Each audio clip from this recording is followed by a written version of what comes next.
Hey guys, welcome back to Once Over Wrestling. My name is Doc.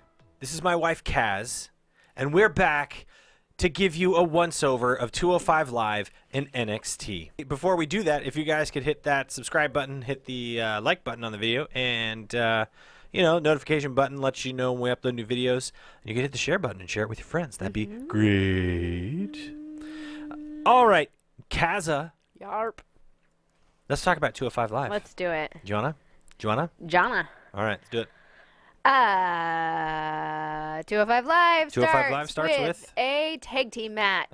Who is it? It is Akira Tozawa and Hideo Itami versus Jack Gallagher and the Brian Kendrick. A returning Brian Kendrick who had his face smashed by Hideo Itami. That's why he's not allowed to do the GTS anymore. Just pointing that out. So Akira Tozawa gets distracted. Yes. And then well, he's setting up for his senton, and Brian Kendrick is going after him, and Hideo is coming in to help him, and you could see Tozawa like, whoa, what's going to happen? And Hideo Itami ends up hitting the ropes, and he's already standing on the turnbuckle, and he falls down and hurts himself. And then where did he get hurt? The same place AJ Styles does. Gets hurt every week. Yeah. So that then gave Jack Gallagher the ability to hit the headbutt and laid out Tozawa 1, 2, 3. But the big news came after the match. Yes. When the Hideo Itami and Akira Tozawa are standing in the ring. He goes to get comfort. Like console each other and everything, and Hideo just pushes him and hits him. Slaps his hand away, pushes him, and walks up the ramp all by himself. And Tozawa looked hurt. He had the saddest little boy face. Genuinely heartbroken. I kind of thought he was going to cry a little bit. Yeah. He looked really sad. Yeah. We had a little segment backstage with Drew Gulak talking about Kalisto and how he wins due to his flipping and flying, but Drew's going to win tonight. Not a fan of the flippy stuff. Spoiler alert, there's a match tonight between those two. Oh. We had the Buddy Murphy weigh-in, 204 pounds. So I want my title match. Yeah. But first he has to have a match with this poor young man. Yeah, we need to have a talk. Buddy Murphy almost murders someone. It's a squash match with, what was the guy's name? Patrick? Or no. No, that was NXT. That was NXT. I can't remember this guy's name. I don't know if we even heard his name. The crowd was calling him Goldberg, though, because his ring gear kind of looked, it had like the Goldberg-looking tattoo sort of thing. But the whole thing culminates in Buddy Murphy setting this poor dude up for a power bomb. He hits the power bomb, but he holds on to it. He picks him back up, hits the power bomb again, and the dude's head just bounces off of the mat, and he's holding his head. And Buddy picks him up again and power bombs him again, and the third time the dude just like stiffens up. And then the ref starts counting, and he gets to 2, and Buddy Murphy just lets go. Yeah, he lets go because Buddy sees that the guy is seizing, and they have like a weird thing. There's a medical guy that gets in there, and there's sort of a weird moment of like what's going to happen. They say that Buddy Murphy is the winner.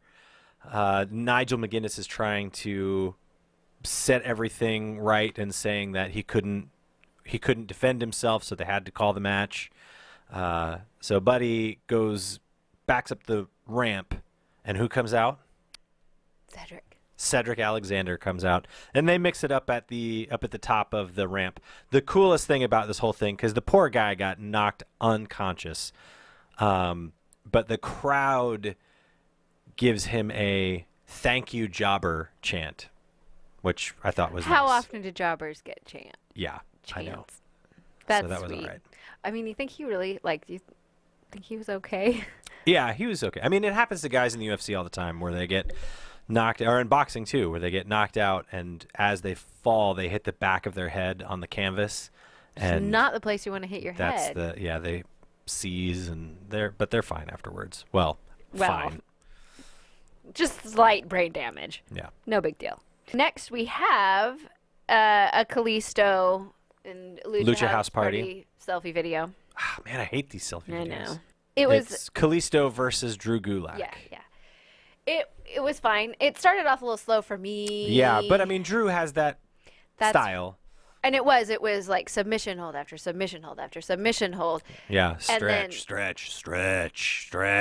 Eventually, Drew Gulak tries to rip off his mask, Kalisto's mask. Yeah. And that makes Kalisto angry and then Yeah. lights a fire under him. And then You can't he starts do that. flipping and jumping and Yeah. doing all the fun Kalisto stuff.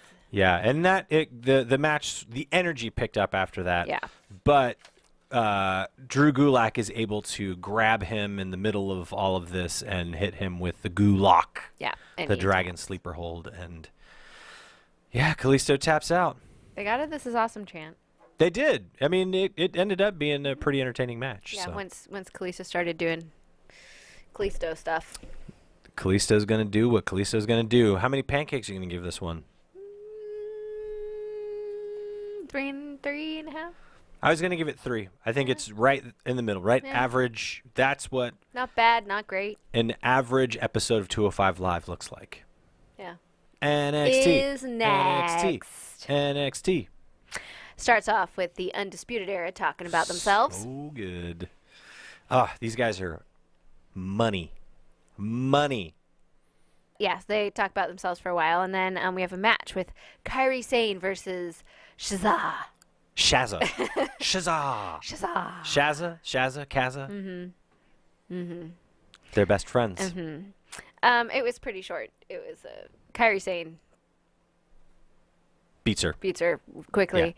Yeah, very quickly. Lacey Evans then comes out to the ring. So Lacey Evans has been harassing Kairi Sane as of late, but she comes out and extends a hand of friendship. She apologizes to Kairi Sane, and the crowd the whole time is telling her, no, don't do it. But she decides to do it, and Lacey Evans hits her with the microphone. Hits her upside the head. Oops, upside the head. Yeah. We follow that up with a Johnny Gargano recap and a talk with Candace backstage. Listen. Seeing the footage of Johnny put on the backboard and everything, and how it's not really the way that they would do something if somebody was actually injured as badly as they're saying that he's injured. It's a little ridiculous. But all that being said, I thought that she did an amazing acting job. That was the most convincing backstage segment that I think that I've seen. Yeah. Because usually they're really bad. Let's just put it this way. Candace turned lemons into lemonade. But she eventually says she can't. I can't. I can't gotta talk get about ready it. for my match. I can't talk about it. So she's got a match later on. We have a Lars Sullivan bit next. And then a Street Profits versus TM61. TM61. TM61. Good match. It was interesting, though, because up until this point, Street Profits have been booked as kind of heels. And one would assume that TM61 would come in as faces. But the way that TM61 wins this match is, I think it was Nick Miller. It's either Nick Miller or Shane. I think it was Nick Miller is able to reverse a move that Montez Ford does.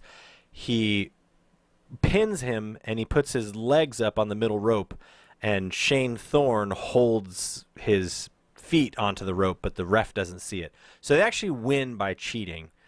So that's the interesting part of this, is that TM61 looks like they're going down the heel route.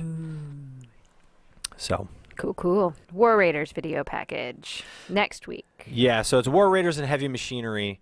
They just sort of chronicle what's happened so far. I mean, it's really not that much to go on. It's like a 1 or 2 matches. maybe? Yeah, there's not a whole lot there, but they're trying to build it, and it's a fun little video package with them both. But we get that match next week. Yeah. Another Kona Reeves video package, same one. Yep. I'm sure. The best of ever, finest. Yeah. Cassius Ohno interview. Yeah, so he's being interviewed. He's being asked about Johnny Gargano because they're such good friends and they go way back. And Cassius Ohno says Ciampa is a coward, and it was hard for him to see Gargano look so helpless. Someone needs to make Ciampa feel that way, and it's gonna be my. This is Patrick Scott versus Kona Reeves next. Yes. So the funny thing is Kona Reeves is Patrick Scott. Not that long ago, Kona Reeves was just sort of the jobber guy that they put in with people that they were trying to build. But Kona is getting his opportunity to, get a little love. So they have a quick, uneventful match. It was uneventful. So Kona's able to sort of show off what he can do. Finishes it with a very strange Samoan drop. Normally, the Samoan drop, that you have them on the fireman's carry type position, and then they land on their side or their back when you fall backwards. But this guy landed on his stomach. I don't know if that's the way it's supposed to be. Yeah, I wonder if that was intentional or not. Yeah. So Kona Reeves wins that. We have a Dakota Kai interview. Dakota Kai. Mm-hmm. And Vanessa Bourne interrupts. Yeah. And they talk for a bit. We have Candice versus Bianca Belair. Yep. This is the next match. I liked Candice's gear. And her song. Sure. I liked her gear. Yeah, I mean dinosaurs both. on it. Yeah, her song reminded me of the theme song to some 90s show. And her gear looked like it's from the early to mid-90s.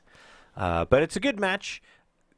However, Bianca Belair is able to hit her, I can't remember the name of her finisher, onto Candice and get the pin. Mm-hmm. But they're probably going to play it off as Candice was preoccupied with the thoughts of her ailing husband. Worried about Johnny. Then there's the Pete Dunne versus Okay, I'm just going to say it. I'm going to put this out there. Roderick Strong is my favorite wrestler. Roderick Strong I'm as soon as we finish this video, I'm going to go buy a Roderick Strong t-shirt. That guy is amazing. I've not seen him get into a ring. I have yet to see him get into a ring and do something that I don't like.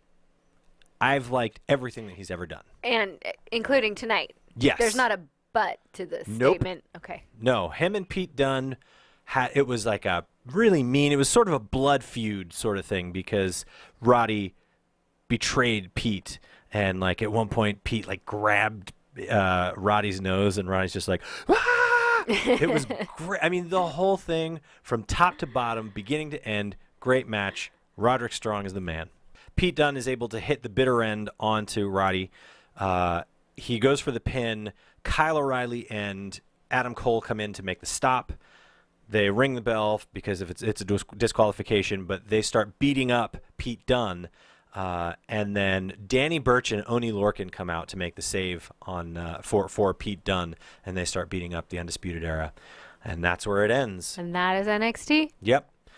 Forward on that? Yeah, just based on that match alone, it was a pretty fine, uneventful episode.